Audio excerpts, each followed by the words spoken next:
edition of Afro in the Know, a newer podcast that I'm doing separate from my Afro in the Scorp, because Scorp and I have different schedules. So it's a little bit different. Those stuff, harder stuff to do. Today, I have a very special guest today, all the way from the East Coast. I don't know anything about that line over there. I think you can keep that stuff over that way. But but it is Mr. Raymond. How's it going, my guy? Oh man, I am fine. I'm fine. I'm happy to be here, man. Yeah, it feels I good. appreciate it. I appreciate it, man. I really, really do. Like, I'm stoked. I was really happy to like get this everything set up with you. And for those who do not know, I usually back off here. I'll give you the floor and tell us what you're all about, man. Oh man. Oh wow. I'm on the floor here. Okay. So, um, like Afro G says, this is like a I am a writer. Well, trying to be a writer. Anyway, I write primarily like high fantasy, science fiction, and like urban fantasy type stuff, and I'm blended all together. So that's what I do. um, oh, got me on the spot, man, on this camera. This No, is don't worry. I did the same thing with there's another guy, Critical Film. I yeah. kind of gave him a chance where I was like, I'm gonna put you on the floor a little bit because I think the best way to learn is through the mouth of the person who's Oh, who's definitely. speaking. Oh, definitely. Because like for me, this is like my first podcast interview. So right now I'm like getting my feet wet, like, oh man. I really like this energy, Joe. I really like this, man. Okay, so about me. I want to say that I didn't start taking writing seriously until I want to say about 2010, honestly. Okay. Um, when I got out of the military about like 2005, and then for those first couple years, I didn't do any writing at all because life, man. Oh, dude, I feel that. Also, thank you for your service, dude. Oh, yeah, 100%. yeah. I was in the Navy, dude. Yeah, I did a couple years. Got my army discharged and got out. I feel that. I tried going in back when I was like 23, and I did like the test to see if you can get in. And Mm, they asked if I had anything. I have asthma, yeah. and they were like, there was a dude there. He was a guy from the Navy, a guy from the Army, and a guy from the Marines. So I was like, yeah, I'm not winning that one. So Yeah, yeah. I went in right after high school. So, okay. yeah. So, as a matter of fact, my mom had to sign a waiver because I was like 17 when I joined. Oh, I did not know that they needed that. Yeah. They did because the recruiter they like to get people right in high school. They came Mm. to high school, did all the meetings, and and then at the time, I needed something to do, and then I left. That's fair. That's fair. Yeah, so yeah, freaking phone. Yeah, I My did. phone did the same thing. So Yeah, yeah. So I was like aviation stuff like that, but oh, that'd be cool. whew, yeah, I had to get it. Well, I mean, cause at the time when I went in, 9/11, it just 9/11 happened, and then everything just kicked off, and it was like every balls to the wall, everything, and I was like. Yeah, it just drained all my energy for it, and I Oh, I did don't blame time you. I got out. Yeah, but No, I feel that. Like, yeah, that was yeah, it was great. ugh. Yeah, that was a time. That shit's in history books now, dude. Like I'm. I know. I served. I meant I served. I did it. That's what's so crazy is like I look. My birthday's 9/11. Mm, So like when I remember I was in like fifth grade when the attack hit, and now I look back and I'm like, there's kids like opening up and being like, oh, and on September 11th, and I'm like, oh, I am old. I know, cause man, it like hits me. I was like, man, yeah, I was in there. I did stuff for that. Um, Thank you very much. Like I said, man, thank you. okay. And then like from 2005 to like 2010, I really didn't do any writing because I was trying to. I had just got out, and I was, just trying to get my life back in order because everything wasn't going like I would hope as I got out because I couldn't find a job then. My dad was sick, so I went back home to like help my parents. So Hmm. for those couple of years, I didn't do any writing. So and finally, like around about 2010, 2011, everything settled. Well, it was life was still lifing, but it settled down enough for me to actually focus on me a little bit instead of everything else that was going on outside. Understandable. Yeah. So for me, writing, it really became, I don't want to say an obsession for me, but it really started to make me want to be a writer then. Because like in my area in this small town, like there wasn't like, you know, a culture for it. Hmm. There was no little coffee shops. There was no like bookstores in this area. Nothing that could like guide me to where to guide me in the direction that I needed to be a writer. Right. So then I had to figure that out all by myself. You know. That's not So, easy. yeah, but it was not. Um, so I started like on this website called Wattpad, right? Okay. Yeah. Oh yeah, yeah. So I started on this website called Wattpad, and then I wrote like three stories. One of them I just stopped because I wasn't feeling it, but the other two, one of them was called The Tribulation of Jacob Penn, and then the other one was called The Chronicles of Shaded Earth, Wilders of the Dark. That one became the foundation to the story that I'm writing now, Okay. to the main one that I'm writing now. But the Tribulations of Jacob Penn, that one is still on Wattpad actually.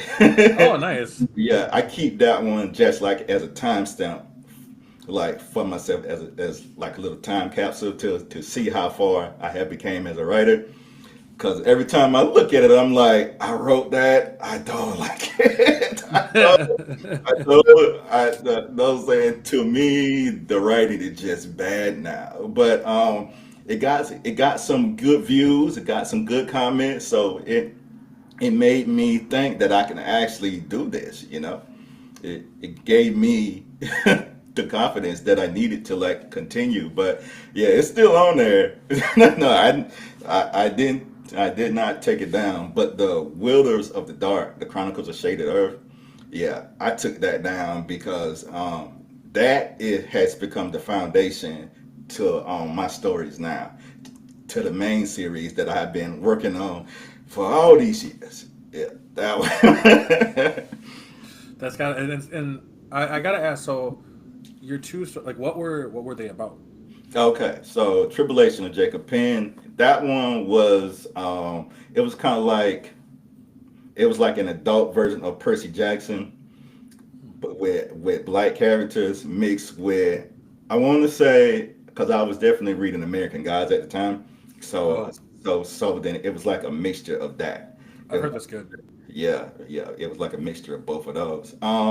But it was about this ex Navy SEAL, and he fell in love with the Greek goddess of war called Enyo, and Zeus was like he had forbade it because of prophecy. You know how them Greek prophecies are, like the son is gonna take over the father. Hmm. So he didn't want another demigod coming up and you know and to taking over. But he made a mistake because when Jacob was coming up, he like cursed his adopted family, and Jacob took that personally. And then it was like prophesied that he was gonna be like the next god of destruction, and then he took that war to the gods. Hmm. He took it to them. So that was that was that, and that's still on Wattpad. I I'll have can't. to go check. I'll have to go check that then. Oh, but Um, that oh sounds that sounds yeah, dope. yeah. It was for fun writing, and then I might go back and revisit it sometime, but not right now because I know I definitely have to go through and re-edit it because it was my earlier stuff, dude. It's Mm. the writing is, but people did like it, and that gave me the that gave me like the yeah, it was confidence because I was like, your writing doesn't have to be perfect for someone to enjoy it. You know what I mean? Right. And that was that. And I was like, okay, so I can really do this. I then after that I started taking it like personally. I started joining like these Facebook writing groups, and I started to, you know, write short stories. I did a couple short stories and submitted them, but I got rejected. So Oh, I mean, you gotta get those. You take those rejections before you get one accepted. yeah. So then I took those in stride. I was like, okay, that is. And then when I read through the stories after they got rejected, I was like, okay, I see why. I see why now. So I had to fix this. I got to work on this. I got to work on my storytelling. I got to work on my plot and like all that type of stuff. Did they give you the feedback for it, or they were just like, nah? Some of them did. Some of them didn't. Some Okay. of I just got a a blanket like generic rejection letter, but other ones they gave me a couple little plot points, a little couple little things and what I needed to work on. But I was like, Okay. okay, No, um, and that's nice. I'm glad that they yeah, are willing yeah, to do that. yeah. Some of them are not. Some of them are not. So I took those rejections and I worked on that. That's fair. Now. Now, Wilders of the Dark. That that has become my baby. That has become my main story for right now. Back then, I think it has changed so much. It started off as an adult dark fantasy. Okay. It was about oh, golly, it has changed so much. I'm trying to remember exactly. Um, I know that it was like this this dragon had fell from heaven, Hmm. and then some priest was trying to bring it back. Um, priest had tried to bring it back, and my characters was like these like three like triplets who was like these shadow beings from this other world that had to kind of like stop that from happening. Hmm. So, and then there was like dark elves and everything in it. It was just focused on shadow and darkness and like all that type of stuff. Okay. And then when I was like going through it and looking at the dark elves characters that I had made, and then I realized that they were too similar. They was like he was too similar to this character called Driss Urden. Okay. Yeah, cause he had the dual wield. He was a dark elf. You know, I Hmm. was like, if I write this, people are going to like connect him with R.A. Sabatour's work, and I did not want that at all. So I took that, and then I put that character on the back and made him like a background character, Hmm. and then I took the story of the shadow people and the triplets, and then I changed that completely. I kept like the core of the characters, and instead of making them like three triplets, I made them like three best friends. Okay. Then I turned that into this YA story that I had started. That had turned yeah, it had became YA at that point. It was called the Realm of Erde at that time. Hmm. So and yeah, so I had turned it, yeah, because I wanted, I, I had started out trying to make this story like a YA story because that what was popular, that what was getting sold in stores and stuff. Because Right. I spent a lot of time, like in like Walmart and bookstores and stuff, looking at books and look at how they were formatted and what was being sold and everything like that. Uh, just trying to That figure. makes sense though. Like, Yeah, it's a trend, isn't it? yeah, Is it it not? was trendy. It was commercial. So I was like, okay, so this is how you get books sold. This is what it takes to get your book out there, right? So, oh, that was a learning experience too because after that, I was like, well, I mean, back then, because this was probably about like 2013, 2014, like around then. Because you know independent books, they weren't seen as as like, I don't want to say bad. I mean, they wasn't seen like as like marketable. They wasn't. Right. Yeah. Yeah, yeah. So then I was like, I don't know if I want to go that route. And then I was looking at what it took, the printing, the printing costs, and all that. I was like, do I want to do this? Do I want to go independent? Because I feel like I could, but then it was like, how would I just want? I want as many people to read my book as possible. Right. So if I go independent, I don't know if people are gonna read it or not. And I was like, then I tried to tackle deal with that in my head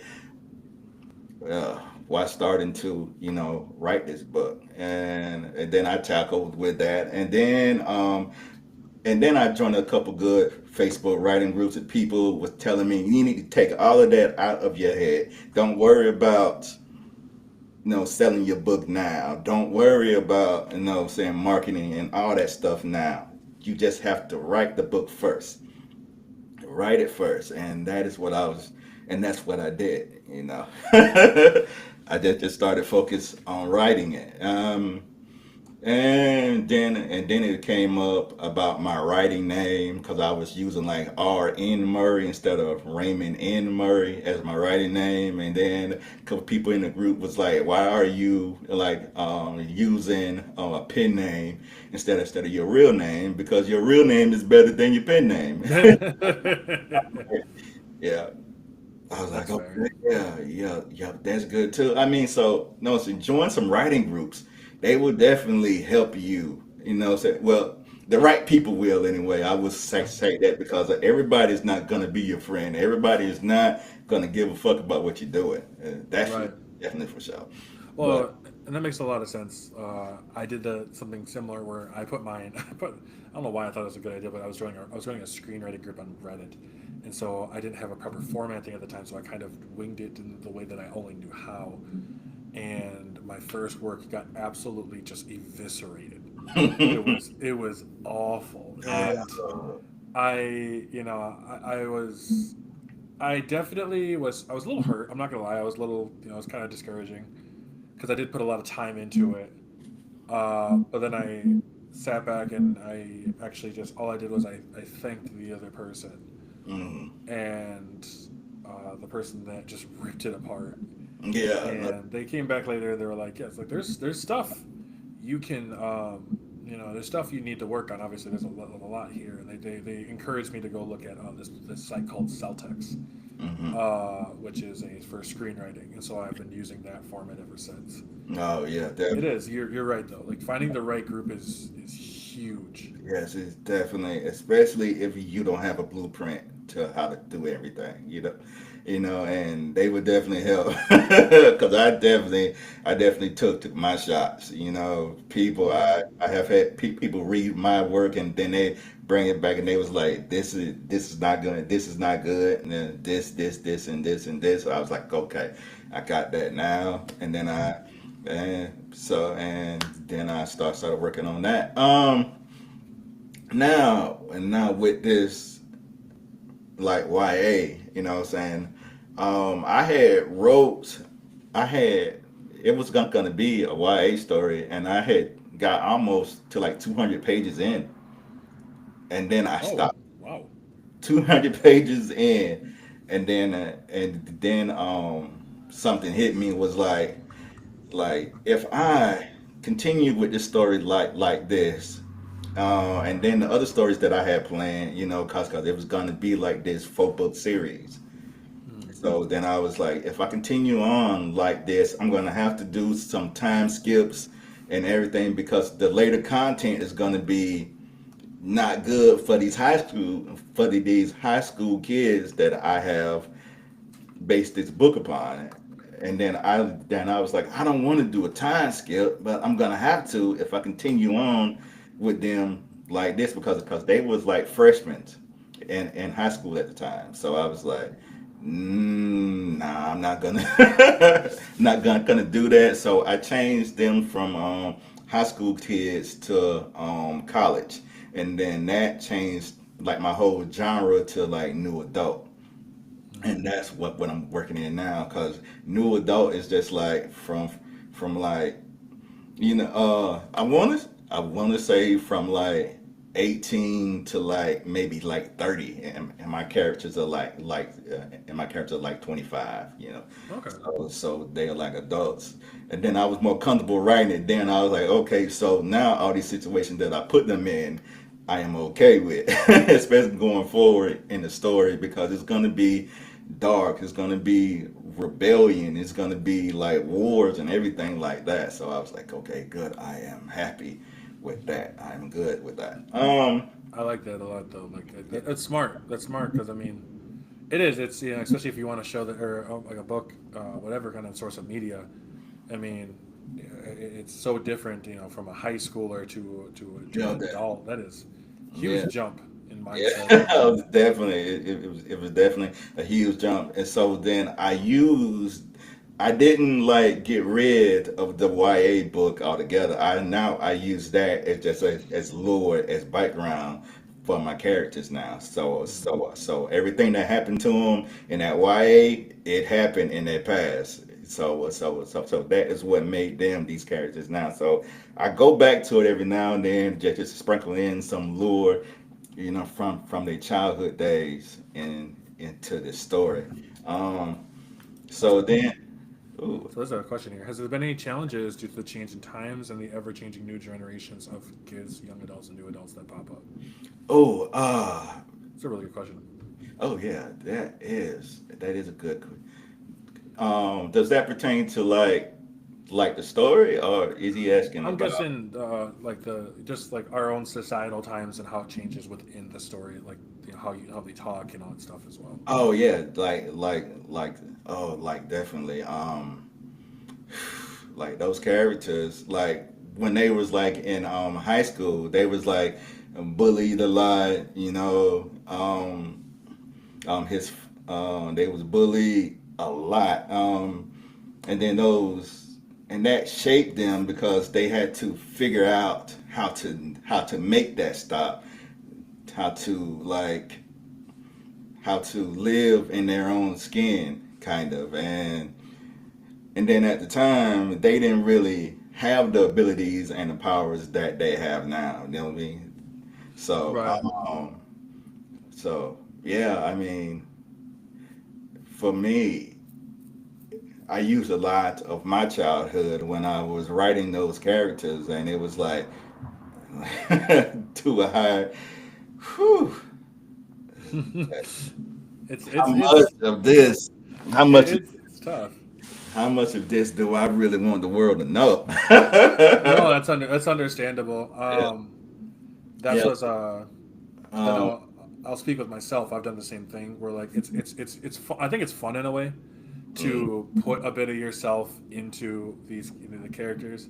Like if I'm writing a new different like a different character or something like that, what I find fun is like as I'm writing it down, I'm like, oh, like I'll say something that I say or maybe something that like I have a friend yeah, of mine that starts writing it. I'm like, oh, they speak the same way. yeah. That's exactly what. I was like, and then I had to start like going back and looking at the time frame that the story was in. I was like, okay, so how were they talking in the early 2000s. Like how was music in the early 2000s, and I had to make sure that all of that lined up with the story. So I was like, okay, so in the early 2000s, this music was going on. This is how the kids were talking, but this is how. It's That's it, it how. I do will say there's a newfound respect for when like I'll use like movies for example when movies have to go back to Mm, like an earlier time period like 60s 70s 80s 90s mm. because if you didn't live there or even just grow up during that era like a lot of the lingo is going to be super lost to you. Yeah, yeah. So, You know. that's I had to make sure I had to get that right. So, so all of the di so like all their manners of speakings that was like so 2000s. Matter of fact, that was like 10 years ago for them. So then that would have been maybe about like 2015. I want to say so. I had to go back to that and like and research everything that was going on back in like 2015, 16, stuff like that for the Oh work. boy, Yeah. I So don't even want to go back to think about that like yeah, it's, exactly. it's like oh I think about it, I'm like damn that is yeah I am getting old I don't like that feeling at all. Like, wait, what was going on then? What music was out? And I'm like, okay, I got to make sure all that lines up because people like to research stuff. Oh People no, like to make sure. absolutely. I know that I'm the type of person that goes I delve when I find something I'm interested in, I delve into the rabbit hole and Yeah, just go fall in and so it's definitely wild. yeah. And you mentioned your main character like a lot of your characters are black though, right? Well, let's see. Well, I got well the trio themselves. They're kind of like a mix of characters because some of them are based off friends that I had growing up. So Mm. um, Georgia is black. Layla, she is mixed. She is black and like Dominican. She's Okay, like cool. Latina, and then Royce is this white character. Royce Royce is based off a couple people that I met while I was in the military, and I like that. it's the hood white boy types, but Mm. not like the fake kind. They are like the legitimate kind. I mean, I kind of mixed them between two friends I had, because one was this like Mexican guy who who was adopted by this black family, and then this other one was this white dude from Dade County, and then he was also adopted by this black family too. So I kind of mixed those two characters up together, and then I was like, okay, I can see why you talk like this. I can see why you act like this. All because how they was raised, because they was raised. They got adopted when they was like 3 and 4 years old, kind of. So I Right. was like, okay, I see it. And then I was like, and now, when when they was like talking to other black people, they would get those little side eye glances, like not knowing the story that I know them. Know what I mean? Like Right. that, because I have seen the family photos. You know what I mean? I seen I seen the family photos and everything. I was like, okay, I get it. I got you. I got you. So, I and love then that. I kind of put those, and then I made that type of character for my story, cause Royce, he kind of got adopted by my MC's family as kids too, and then they all have grown up together. Um, like in my story, they all went to like Layla. She came from Chicago as a middle schooler, and she came down south. But Royce and Georgia, they grew up together. They was in kindergarten and all that stuff together. They grew up as friends together. And then Royce's family had went south. I mean, just that stuff happened, and then Georgia family, my MC family, had to become legal guardians of him because he was homeless and all that Oh type of stuff. wow. So yeah, so with that, um, yeah, but I was like, okay, yeah, I like these characters. I really do like these characters. Oh, um, yeah. So now, like as the story has gone, it's like Georgia, Layla, and Royce. They're like 25 years old. They're grown. They're adults, and they have their own life stuff going on in the story. So No, that's important though. Like, 'cause, I mean, there's always a lot of times where it's like, okay, you have your characters, and then like their whole focus is, let's say, saving the world, but then you forget that they're still people. They have stuff going on outside of them. yeah, that, So it doesn't seem like they're just kind of narrow-minded or mm-mm. like a one-track mind, which is good. I love that.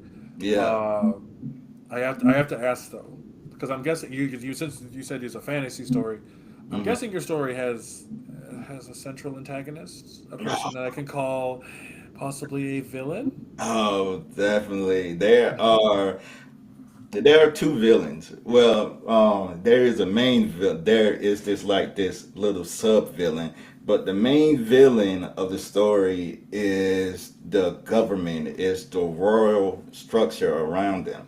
Because my MC's father, he was like this prince that got exiled from his kingdom, and then he came to Earth, and now and then he was like exiled because his powers had went out of control, and he nearly destroyed his kingdom. So that was political stuff behind that, Mhm.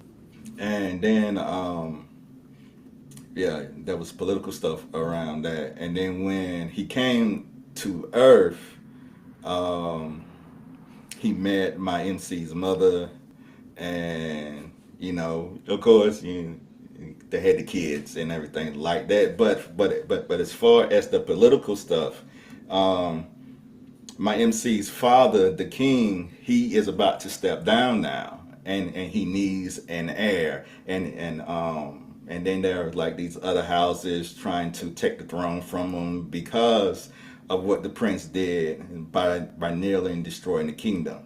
Mhm. So that. So Makes sense. yeah, so and now my MC's father, no, yeah, my MC's father, he's like, he really doesn't want his son to be in that life, because it was like he don't want him to like be in that life, but he doesn't really have a choice now. Wow, my Uh, phone. No, who texted me? No, I'm not doing nothing. Okay. Okay. Oh. that's Mm, that's great. No, I love that though, because there is. I mean, a lot of times when you do have, you mentioned like a villain. There's the big cent. You said the central villain, and then like I'm guessing your sub villain is potentially the like kind of the face of the big villain or something. Then. okay, so let me get my thoughts. Yeah. Okay, so I do have like a little. I have. He's like I want to say he is like a plot villain. He's just there to like move certain elements of the story forward.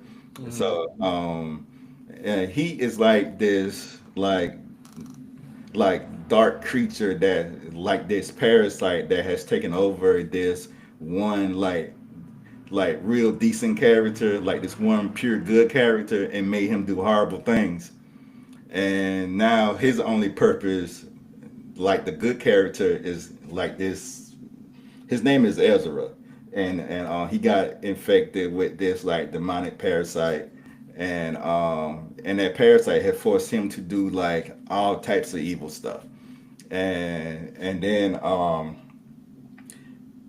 and then he his only like way to die is by having the king's like magical like weapon. He can only die from very powerful magic.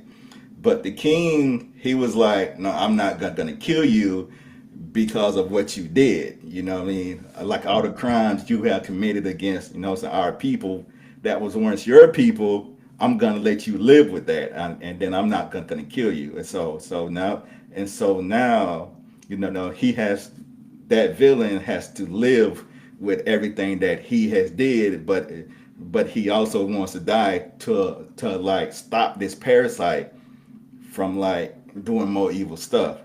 But the only way he can do it is to make the king kill him. And that is the second, and that's like that little second, like main plot villain with that character. So, and Okay. that is, and then, and that is what my MC is gonna have to deal with. That is gonna be his first like major challenge is dealing with this little villain first before he becomes what he needs to be for the story. Uh, but the overall villains in the story is gonna be the government. It's gonna be like this fairy senate that I have. Yes, yeah. These royal houses, the government. It's gonna be like rebellion. It's gonna be all that type of stuff, and those is the main villains. Um, That's understandable. yeah, and like it's gonna be like but it's like Amarna, and then it's like like like a modern version of like Avalon. Yeah, that's the name of it. It's like this modern like version of like Avalon, Okay. and then in Avalon they got um they're like this fairy senate that is like pushing like the people down. They have like unseelie like fairy slaves and all that type of stuff. And Oh. yeah, so yeah, and it's like a really oppressive government over there. Everything is censored. They got the slaves, they got all of that there. And Mm. then and and then like my character Roy he is kind of like descended from that family that once ruled over Avalon. And now with him growing up like he's growing up, with Georgia, with the black family, with all of that, he has to go and he has to deal with that in his own way he knows like he knows like the history with black people in America and then like all of that, and and he has to deal with what his family did, like with it. Mm. Yeah, so it's No, it definitely is a lot, and it's like the more when you sit there and you're like, wow, this is a lot deeper than I even imagined. Like, yeah, so it's definitely that. And then Georgia has to deal with his family's like past because like the king of Amarna, he was a king. He is now considered a good guy, but back then he has definitely did some things to build his kingdom to make it peaceful.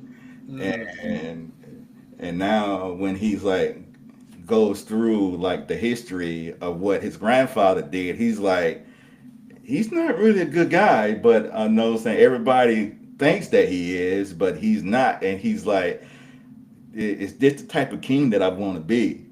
You know what I mean? And he's like, I'm not gonna do this. I'm not gonna do the same things that he has done. mm, So yeah, so it's definitely a lot of family legacy stuff going on in the background. And then for my female character, Layla, she has her own like little story going on. Like her mother had went missing, and then her friends were trying to help her figure out what happened to her mother, and it turns out like this she was like she was like this FBI agent. She had went undercover, and she was like investigating like this art heist. And then the art heist had came across like this magical artifact, and she had found it. And then there was like these other like it's like this secret organization that I had built that kind of like keeps magic secret, and they was there trying to get the artifact, and then she ran across that artifact, and she got injured, and she Mhm. got infected by it, and then they had to take her and make her disappear. And so then Layla was trying to figure out why her mother went missing, and she don't know where she is, and then all that stuff. And then turns out that everything is connected. I had to make sure that everything is connected, and now they all are going to this other world together. So and Okay. yeah, so it's a story. It's definitely the story though. Yeah, I got it planned out for like 4 books right now. Oh my god. I know, like I've seen that, like you make videos, like always going through kind of the process, whether it's editing, whether it's you know the character building or something like that, and Mm, I've always like wondered because I'm the type that like I a lot of times I write very short. Like I love stories. Like I wrote one um, about these two. Well, this woman who ends up talking to the new elect president of the United States, and it's an alien. She's an alien, hmm and the other woman who's her assistant is also an alien.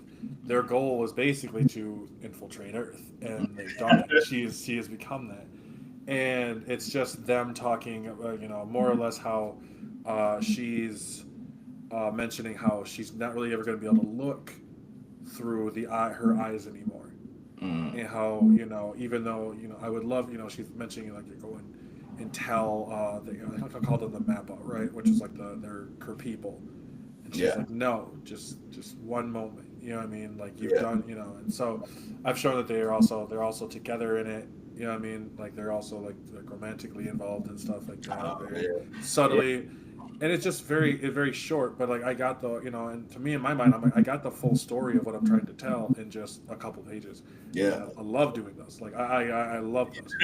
I think they're the most they're interesting, but it's I always find them fun. Like I always wonder where people get their creativeness from.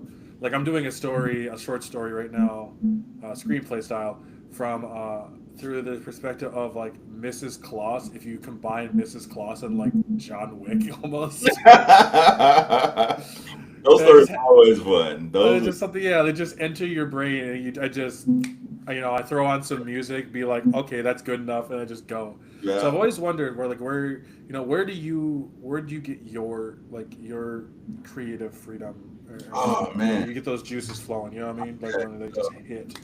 oh, Um, so like first, I tried to write short stories, but it wasn't working for me because as soon as I start writing like short stories, I start like diving into like, okay, I can expand on this, I can add to this, I can make this more, and I was like, no, I was like the story is supposed to be short, and it ends up being this big old thing. It ends up mm, being this big, massive thing. But as far as my creative like urges, where to get those from? It's oh man. Like like when I first started writing, there wasn't a lot of, like fantasy imagery like it is now with, black characters as as fairies, as elves and like all that.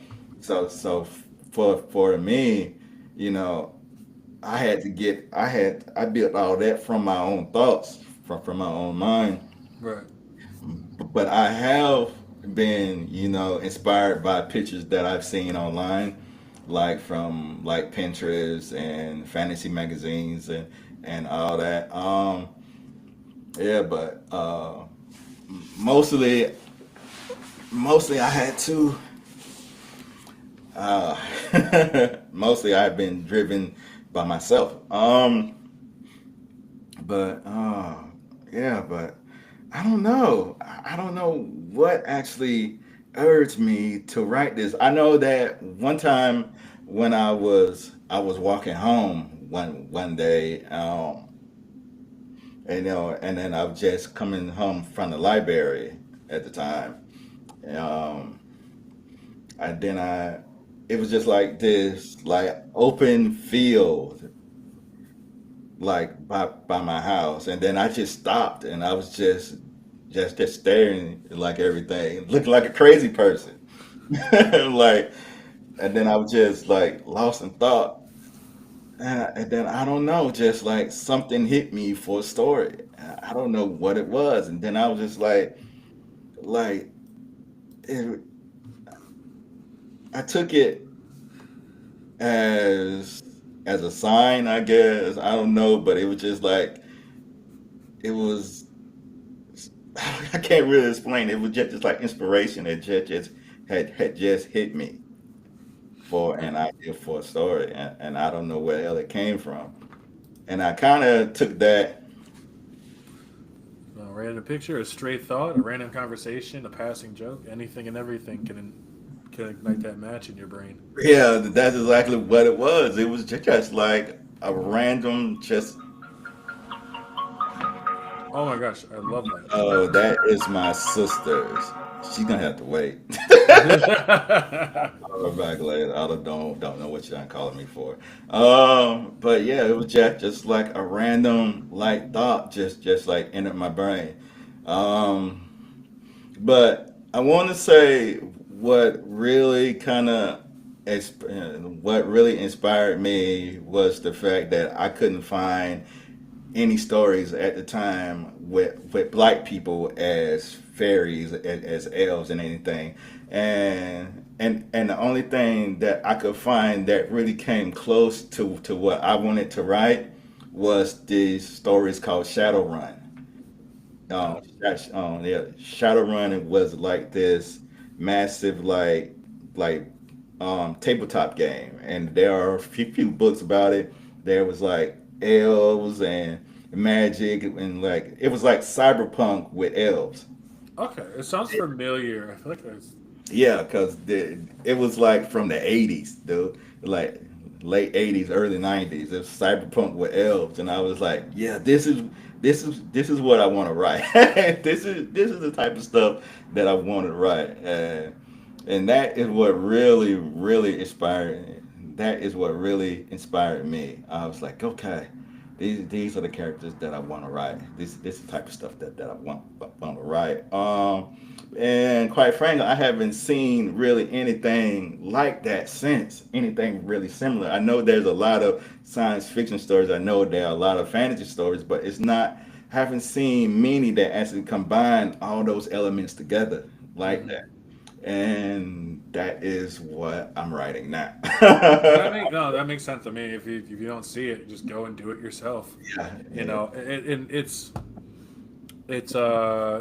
tough too. I'm not gonna lie, because that's a lot of genres that goes into one, and Mhm. it's very much like you're making a cake or something like that. Oh yeah, definitely do. I mean, cause I'm telling you, I have gone through many of these little composition notebooks. I mean, I had like a stack Oh my gosh. like this big, of like lore and stuff that works and stuff that doesn't work. And then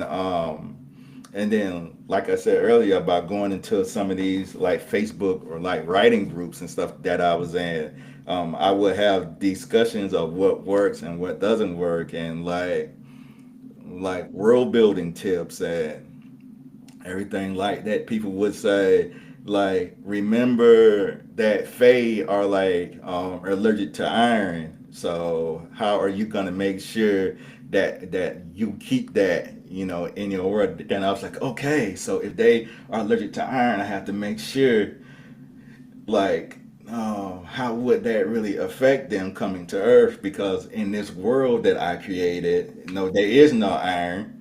Right. So when it comes to Earth, it's like okay, and then there's like iron and everything here. So if they do eat food, how would it affect them? Know what I mean? It makes them itch and I didn't scratch. even think about that. Yeah, Yeah. like So yeah, I had to.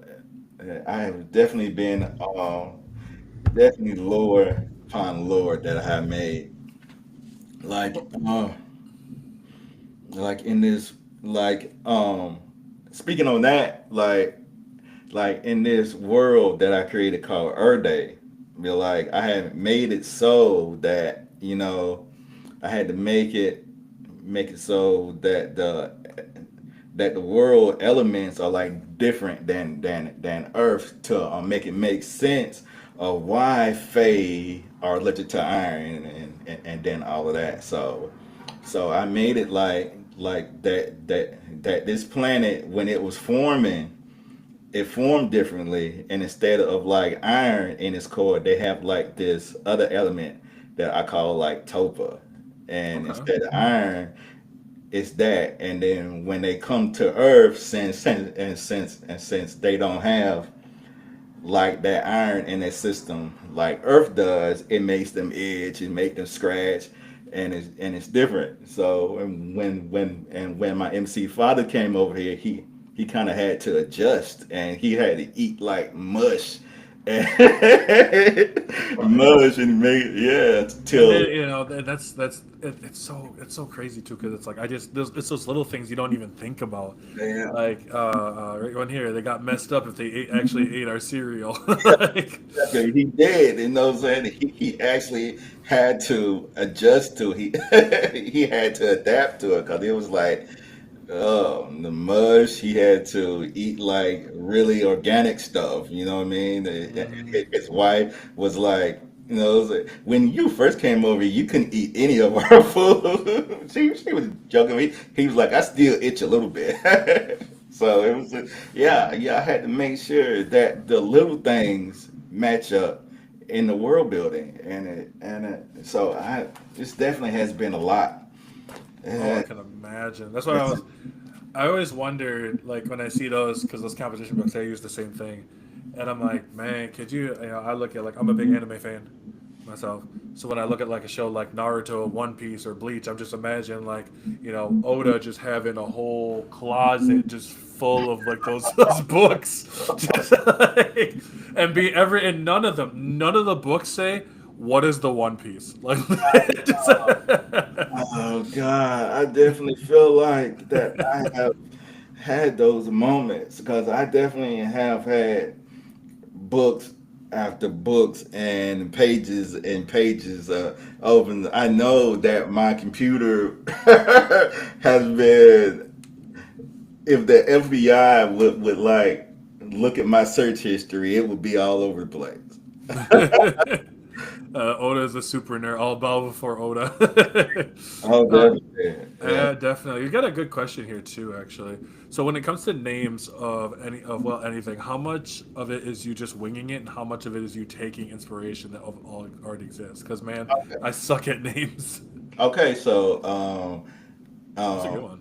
yeah, so Earth Day itself, I know that it's like I think Earth Day, that's actually a real thing. I can't remember exactly where I got it from, but I was looking at names of like the planets and it's like some of these names of like from these other fantasy stories. I just wanted to make sure I have something that wasn't used already, you know. Hmm. So I came up with Earth Day. But as far as names like El Marna itself, I know that came from like this ancient Egyptian like land that had disappeared like like like long ago, and then I had used that. I was like, okay, yeah, I mean I mean that would be good. As far as like names and places within the story itself, I took a lot of everything. Well, as far as Avalon is concerned, I I took a lot from. like European like stuff because I wanted to keep that feel exactly how it should be, um especially when you are like incorporating like Arthurian's myth. You know Arthur, like King Arthur stuff. You Mhm. want to keep all of that as closely as you can because people know that stuff. Especially with King Arthur's myth and Arthurian legends, Avalon, and all that stuff. You want to keep as much of that similar as you can, and that is what I did. And I didn't call it Camelot. I think it's called Camelon. I kept some European stuff in there, like some of the names, and like one of the leaders over there, is a female. She is like the descendant from King Arthur and like everything over there. But she runs instead of it being like a kingdom with like knights and like ruling like classes. She kind of like owns this corporation that makes weapons. Mhm. So she is like this weapon manufacturer and that type of stuff. So and she sees like the stuff that happened with King Arthur like in the past. It's just like it happened then. She even has Excalibur hanging on her wall. She kind of like she kind of respects it, but then again she doesn't. You know what I mean? Because uh, how people get about their past. It was then, and that is she. She is. I kind of see her as like a female Tony Stark type of character in my Okay, book. Yeah, that's a so good way to look at it. yeah, she is like a female Tony Stark type of character. Um, but yeah, I keep everything as grounded as I can when it comes to like fantasy names because, like they say, everything has everything has been done. I feel like almost everything has been done. There is nothing new under the sun, and I was like, okay, but how can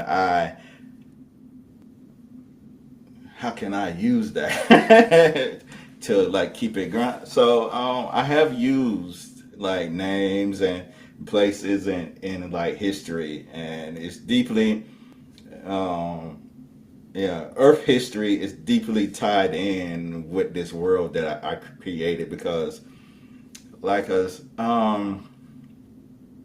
I want to say like since Yeah, we can't all be Tolkien and just create our own freaking language.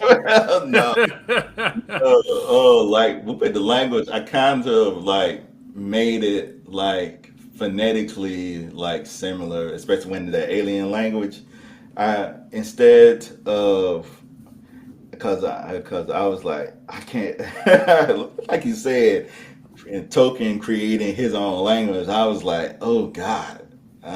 I tried that, and then I was like, "That's not gonna work for me. I don't have the patience."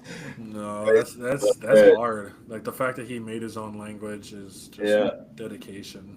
and then I was like, but then again, I did want a magical language that was like, spell casting that sounded like it was spell casting. So what I did was I used I used like the phonetic, you know, I used like the phonetic like sounding of the words to make the language.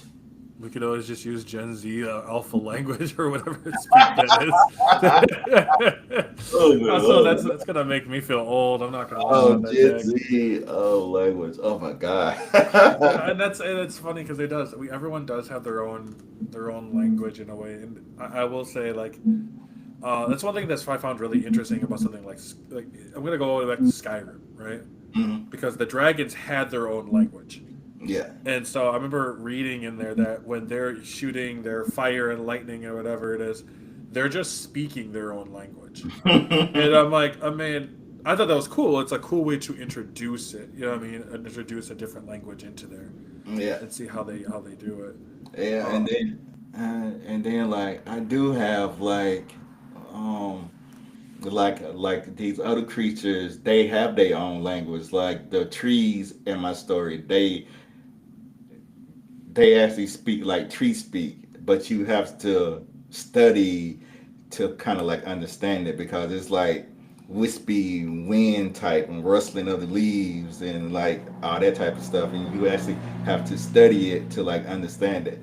So it's called, yeah, tree speak. Oh, I Yeah. like that though. Like I actually never thought about that. Yeah, like just the winds and how the winds will go through the trees and stuff. They actually Yeah, communicate.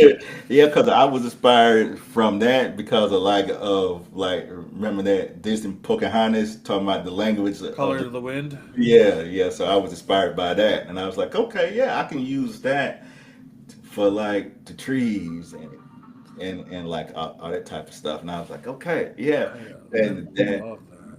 yeah, I and do. that I really absolutely works. love that. And Like, then oh, go. My bad. I okay, jumped into that really. I got okay. like super into it. I was like oh my god.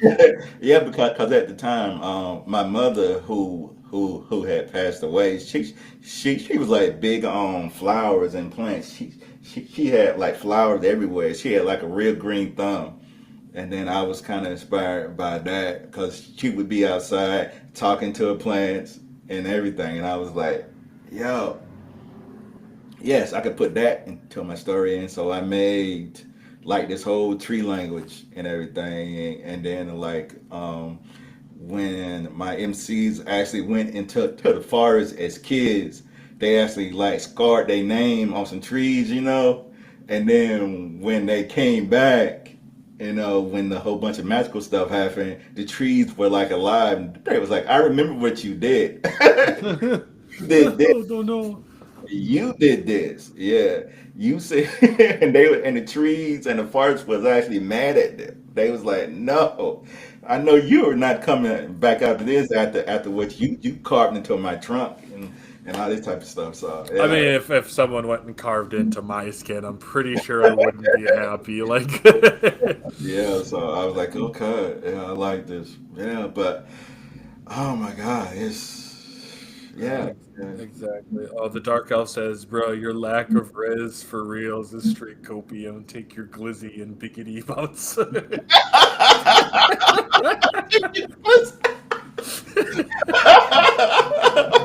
You like a Ritz. Oh my God. Oh man. Well, I don't. I'm not gonna lie to you, Jack. I know you're in here. I don't think I could. I don't know if I could continue reading a book if I heard that line in the. Oh man. No, I could not take my dog F seriously if he said Oh my that. Oh god! my God, I If I, would be. It it'd be would. like on those like dark elves, like the dark elf being like, "So do you play Fortnite?" And like, Oh man. like, that's God. what, but that's what because it's funny because when you mentioned too, like you're not you have to study and stuff. I'm like, damn, I'm not. I don't think I'm high enough level to tree speak. Like, it's like, Oh yeah, because definitely because of my characters in the book, they definitely had to study it, and then every time they speak it, it's like broken English. So, mhm. and the trees be laughing at them like, yeah, like no, you need to go back and study some more. I don't know why, but it also reminds me. I used to read these books. I remember them in my middle school library.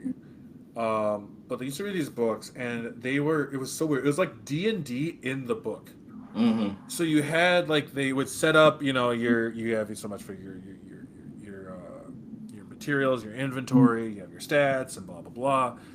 And then as you read it like normal, but then you enter into like an aspect where all of a sudden, or like you have to go and battle with someone. I never I wish I could find them. I've been looking for them like that. because Yeah, unlike when I was in middle school, I'm not stupid anymore. So like I'm trying to like to figure out exactly what it is, and I and the only thing that I could think of that would be even anywhere near close to that was like those choose your own adventure books back in the day. But I haven't heard of anything like that. You know? oh 'Cause- yeah, and I wish I could. Like, I wish I could find them so badly. And I don't remember. It bothers me internally I Um, hate those moments, man. And yeah, well, that's what happened with like. So I don't know about you. I wish I'm not gonna ask, but it's So what is your favorite book series? oh my god, favorite book series. Um, my favorite book series would be I want to say The Wizard of like Earthsea, those type of stories. Those are the types that I grew up reading, because I was too old for like Harry Potter when Harry Potter and stuff like that came out. And I was Uh, already yeah, yeah, yeah. So I would say like Wizard of Earthsea, like The Crystal Shard by R.A. Salvatore. Oh my God. It's just a lot of the older stuff, man.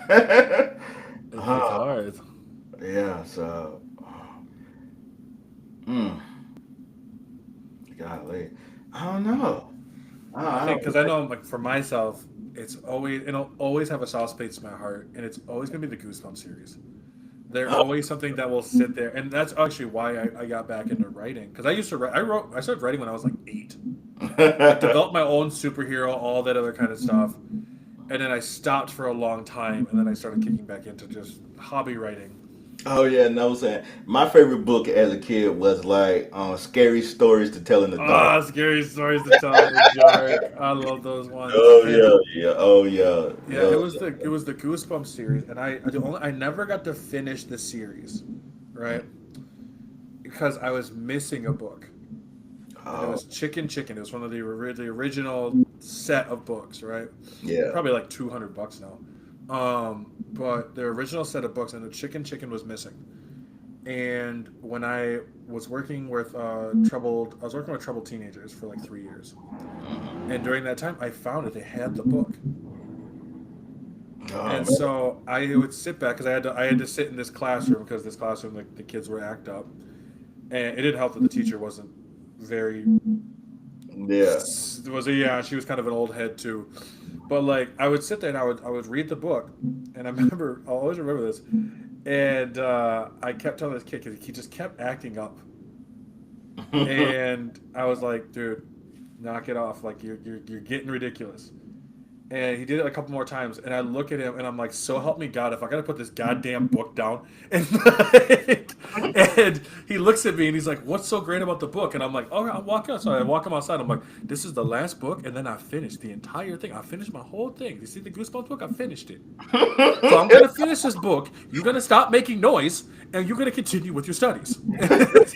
So, Me? Yeah. I bring him back in there. The rest of the day made no issues at all. Oh, oh man.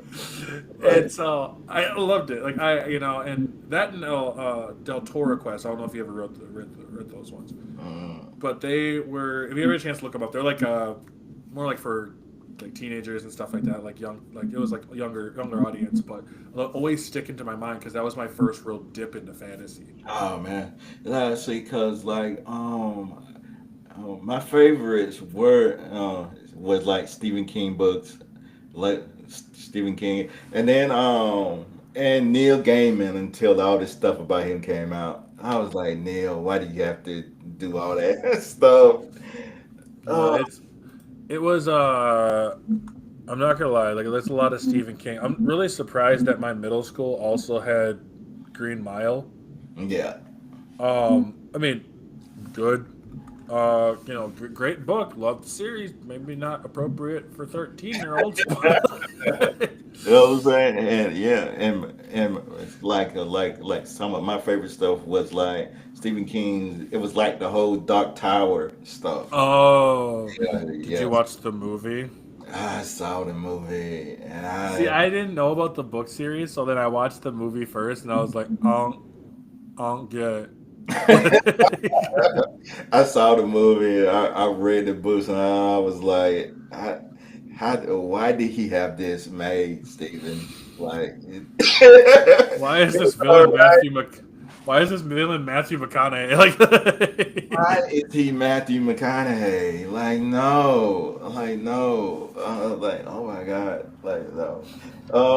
And then I was a huge fan of like Neil Gaiman until all this stuff came out about him, and I was like, Neil, why you I've have to do heard. it? Oh, that's why. Yeah, and then I was like, why do you have to ruin my books, Neil? That's why I What? typed in Neil Gaiman, but I didn't look right away, and I'm like, yeah, what the big deal? Oh, Ruin my books, Neil. You had to ruin my books. like, I mean, I don't think Stephen King even wanted the movie series until it was fully done Yeah, according. I don't think he wanted that out. Yeah, I would. I mean, I wouldn't. It was okay. Check out the Lone Wolf series. Thank you. That's what it is. Oh God, thank you so much. Yeah, the Lone Wolf series is the one that you can like almost like interactive story, and I like those. That's why I love those. okay, I yeah. love the choose your own adventure ones. That's why I love the. I forgot what they were. They're another like Goosebumps setting, but they were choose your own adventure and stuff. I loved those as a kid. Um, some of them actually did scare me. I'm not gonna lie. And I don't think it's the book that scared me. It's the realization that I just make bad choices. Like, Yeah. like,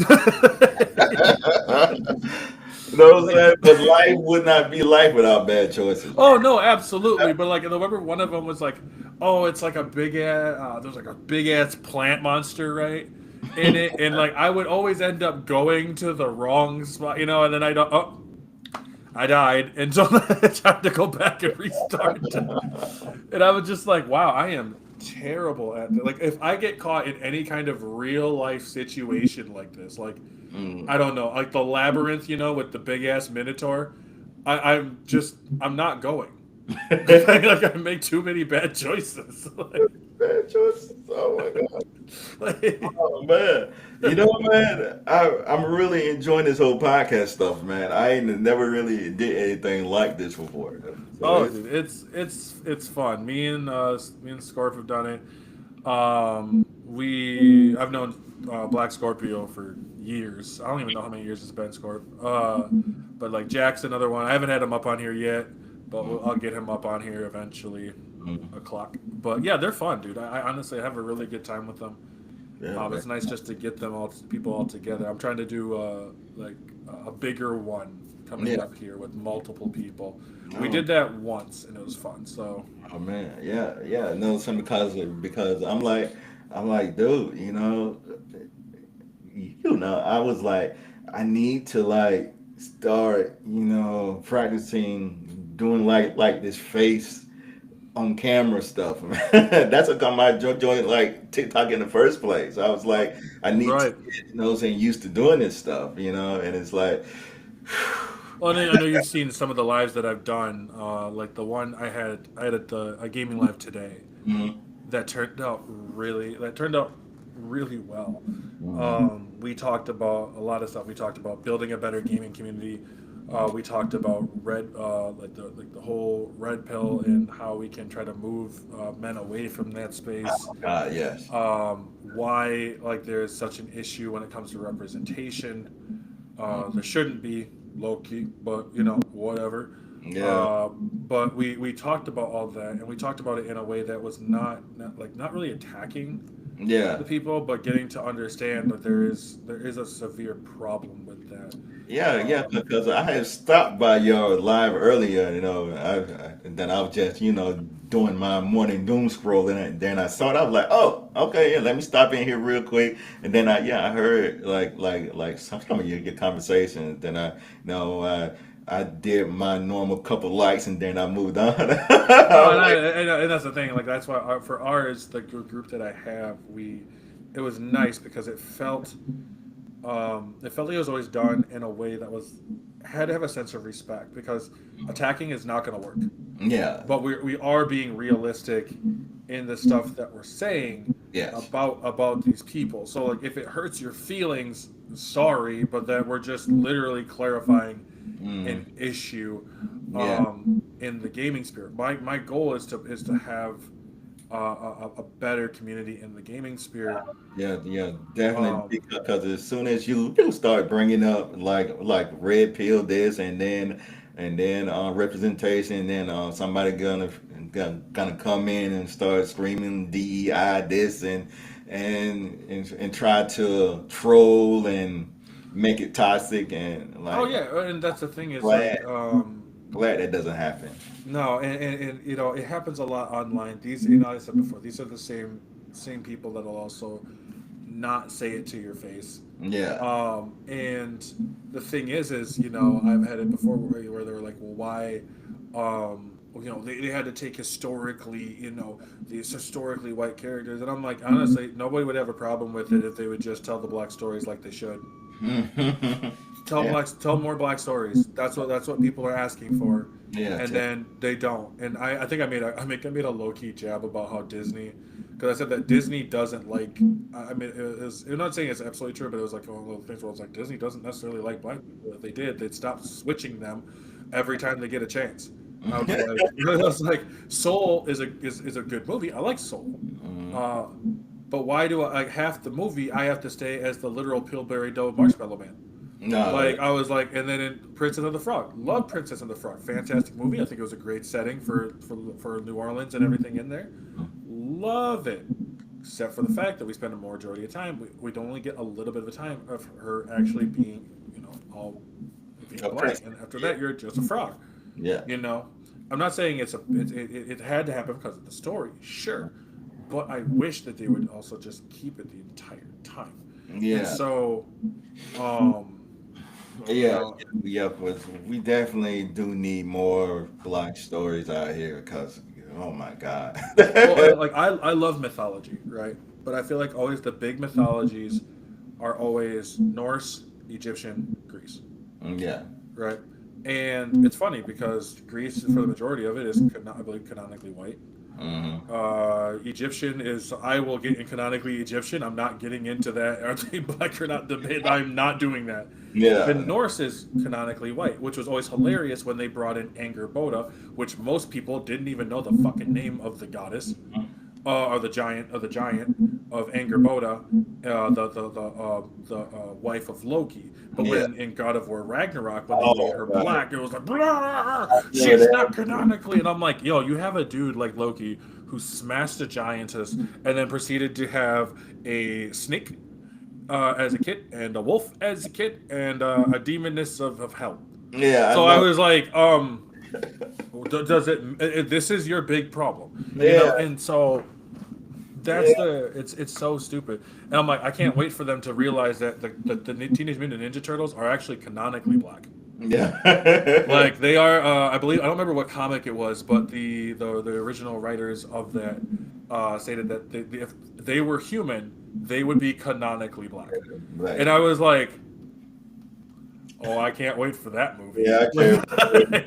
Yeah, and then especially going back to Loki, you know, what I'm saying they will have a major fit if they just go back and read and that Loki was really he was really like like a really he liked men and women. Oh yeah, Loki did yeah. not care Well, about you don't tell them that because they would, you know, they would lose their collective minds over it, and like that's the hard part with it. That's the hard part with it is it's frustrating. You know what I mean? Because it's like the one dude who was going on, he did a whole like 7 page comment thing in my comment section, and I'm like, yo, the problem is it doesn't even matter. You can have something that's not has nothing to do with it, and they'll still scream DEI. And then I also mentioned, I'm like, to be honest, if you really want to be fair, I was like, you guys, you attacked the gaming community first, and then had the audacity. You've been doing that for years by calling them nerds, outcasts, blah blah blah, whatever. And then in 2016, your cell group attacked another a lady there that was started all of Gamergate. And I was like, once that kicked off, you can't. I'm like, you can't throw punches and then be surprised when someone throws punches back. yeah. That's just not smart. No. So, um, And and that's why I've always like right now my big mythology thing is the thing I don't know if I'm gonna say this right, but it's the Yorba. Yeah, yeah, Yoruba, yeah. Yorba, and I'm learning about the Yorba, and I'm like, dude, this is amazing. Yes, it is. Like, it is so cool. Like, I was like, so like, I mean, obviously, one of my favorite ones is I love reading was about Sanjio, and Oya, and right now, and I was like, dude, I want these are characters that I want, I don't want Kratos to invade, but like I want, like, I want to see more of this. This is what I want to see more of, Why? and I just don't Hold think they'll on. do it. My phone, some text message. Oh, you getting fire? Oh no, they not gonna. Don't forget. Oh, my sister just asked me to check the mail. Oh, don't throw hands if you ain't ready for the clapback. Yeah, exactly. That's how that goes. So, but overall, I mean, when it comes to, I think writing is one of the best forms of expression. Oh man, yes. Um, Your it's writing for me was definitely therapy, though. It was definitely therapy. I will say that because mm, life has been kicking everybody.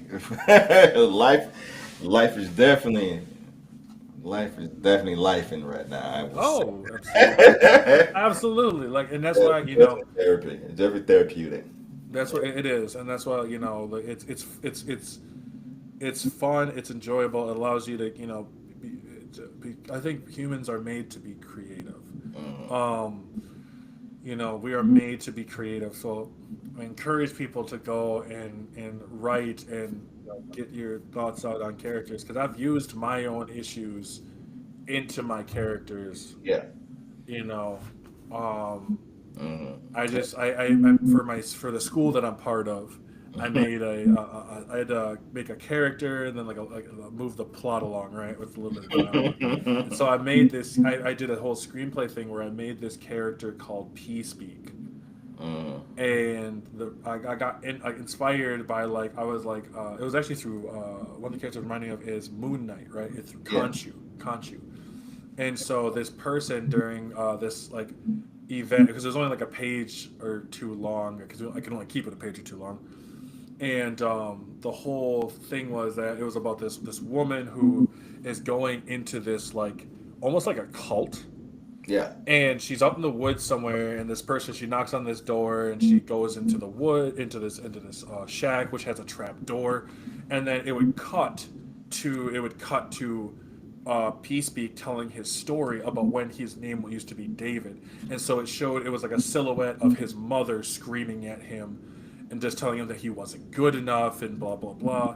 And then it would cut back to the woman going through it again. She's going through into this big area. Cut back into the kids screaming at him, telling him whatever, until this event known as the Rift hit.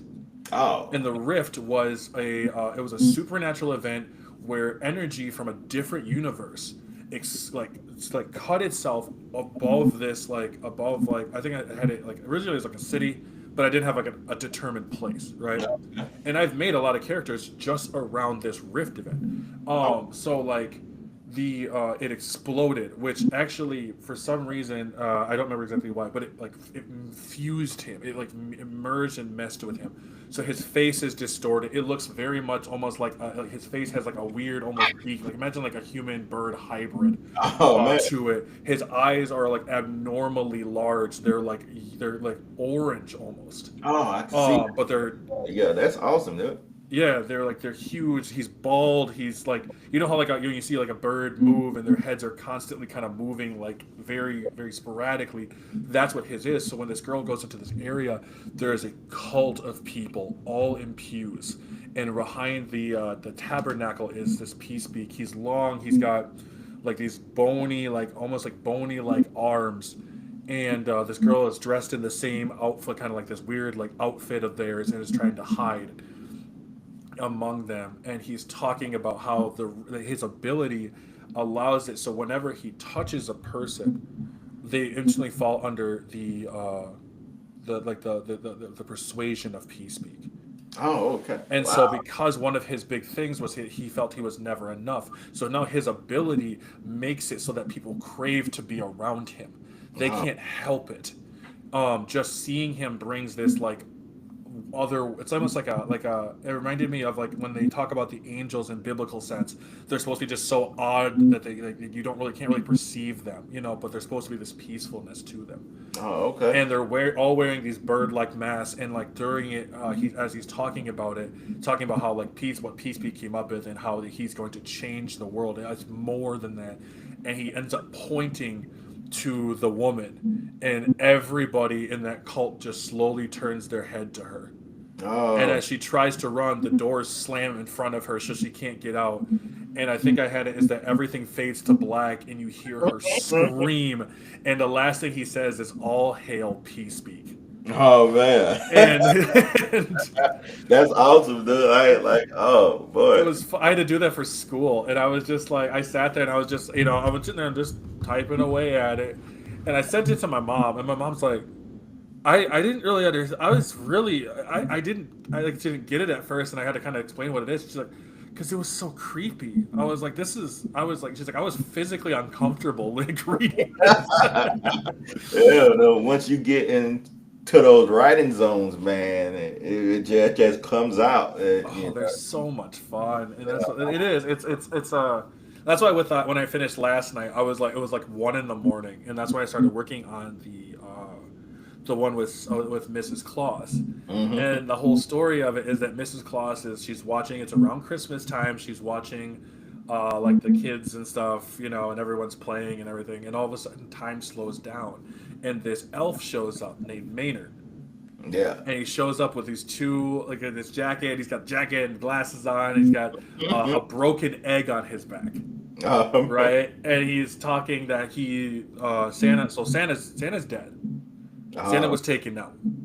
And so Mrs. Claus is now, she is the next one for it, and Peter Cottontail wants he wants Wow. the North Pole because there's the reason why is because there's a calendar there.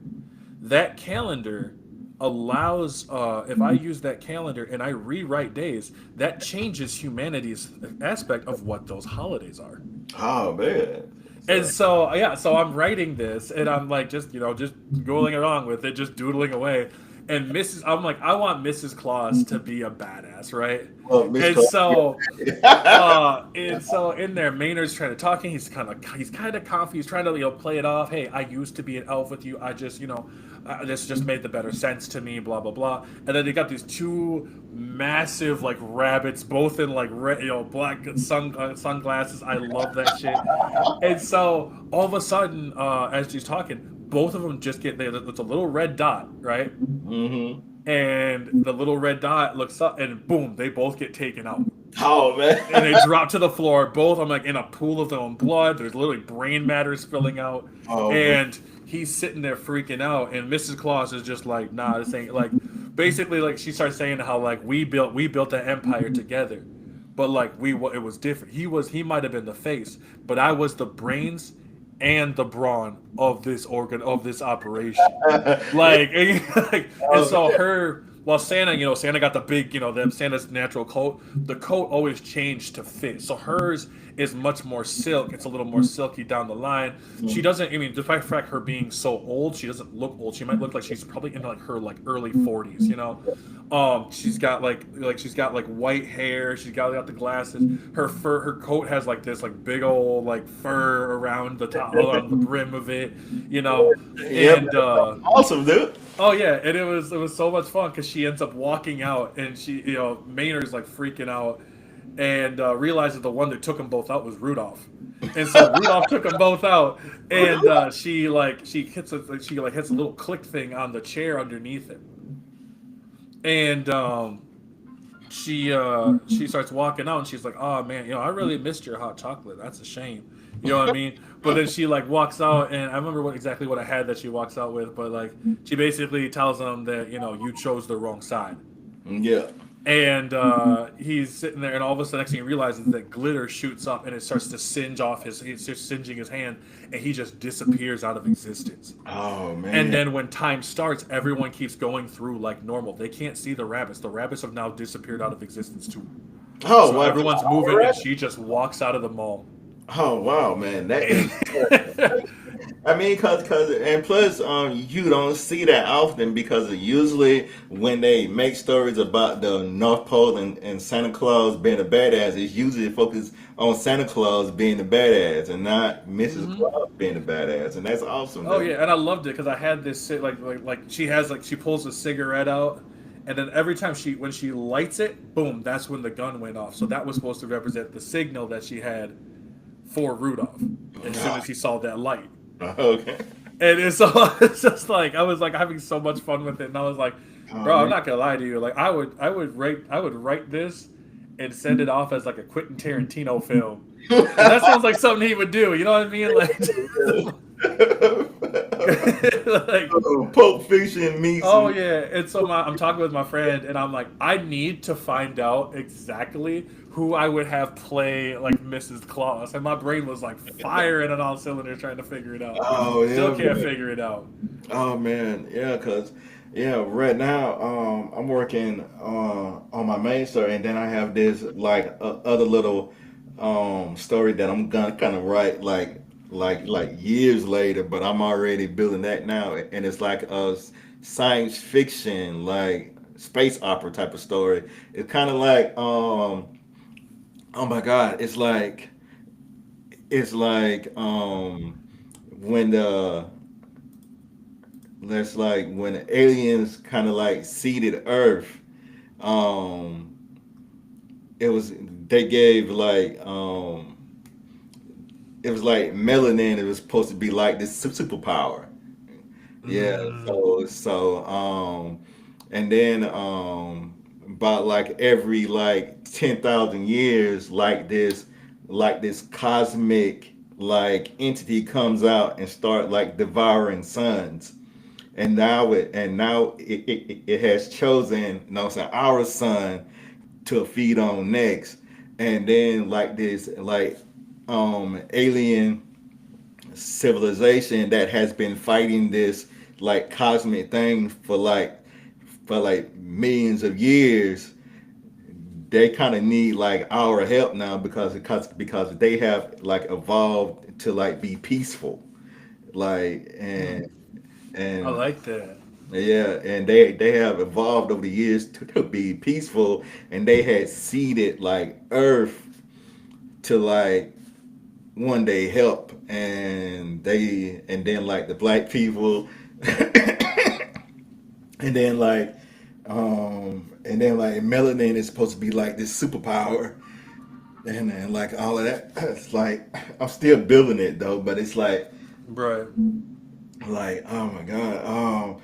I'm kind of inspired by solar punk, like Mm. solar punk stories, like Afro solar punk futuristic Mm. type stuff, and I'm steady building that now. I started like plotting that out like last night. I was like, oh my god, I can make so much with this idea, like these cosmic like entities and different like worlds. And it's like oh my god, I don't even know where to go with the story right now, but it's just in my mind. And then once I start building stuff like that, it just goes it. No, it really does. So I found when I said so the ending, the last thing she says, because her name is Melody, Hmm. is she says, "When you switch sides, Maynard, you made my naughty list. Not a lot of people live after making my naughty list." She's like, "Merry Christmas, Maynard," and then that's what she said. And I um, was like, "That's what I do. I have so much fun with like just it's just the wildest of shit." oh yeah, man. There's one I'm gonna be working on soon. It's another really short one, short passage one, but it's called "There's Something in the Painting." Something in painting. Okay, yeah. Yes. Um. So it's something in the painting is revolved around the guy going to an art museum, and he's like, I don't really want to be here. And they're like, any ideas or whatever, or he doesn't want to be there. He has no idea why his girlfriend's pretty much taking him there. And as he looks in every single painting, he just sees a figure just kind of looking at him. And so as they just keep going through the art museum, he keeps seeing that she can't see it, but he's seeing it more. Yeah, you saying that? Oh my God. Okay, okay. Yeah. Like, oh man, know what I'm saying? Golly, great things, man. It's But yeah, like, it is. It's great, man. But what we're gonna do, we'll wrap this one up for certain. yeah. Been like an hour and a half, which is perfect. I think that's perfect time for a podcast. I don't know how some people do these. Like, I know there's one on YouTube that does like, it's like 8+ hours. Wow. Oh no. Yeah, I mean they'll go through like it's the I forgot what they're called, but they'll go through like they're like the super anti woke groups, but like they'll go through like a movie or something or like a TV show and they'll try to break it down, and I'm like, bro, this is 8 hours, like 11 hours long. I'm like, how are you still sit? Like, I can't sit in this chair longer than like No, that. no, Ah, I'm no, like, because I'm sitting here now just trying to show folks, be like, oh oh, yeah, I know. Like, I'm like sitting there, like, bro, I'm gonna have to start getting like one of those lazy boys. yeah, yeah. I know what I'm saying. I definitely had to get me a new like gaming chair because my other one is I had like some of the real early ones, and Hmm. the wheel done popped off and everything. I'm Oh like, goodness, yeah, I got this one, and my wife bought me this one, and I love it. I love it. It's no matter what, it's still sitting in a chair. And my dog just came back, so she wants something. So she wants to go outside. But yeah. I appreciate you being here, man. I really do. I appreciate you taking the time to do this. Oh, definitely, man, definitely, because this was like really fun for me because I was like I never did anything like this before, and now I'm gonna be like, how can I like do this better next time if I'm ever here, you know? Well, and I'll send you the thing to. I'll send you the video to this too if you want me to. Yeah, yeah. Just send me your email and or I don't know if you did it or not. I don't remember, but like I'll send you the whole thing once it finally gets done and uploaded. But you want to if you want to let people know, that's the last thing you always try to do is let people know where they can find you, since you said you do have TikTok. Okay, my writing name is Raymond N. Murray. Okay, I do have a website. It's RaymondNMurray.com. So, and I also on TikTok as Blurred South Raider Writer. Yes, sir. That is me. That is where I'm at everywhere. Okay.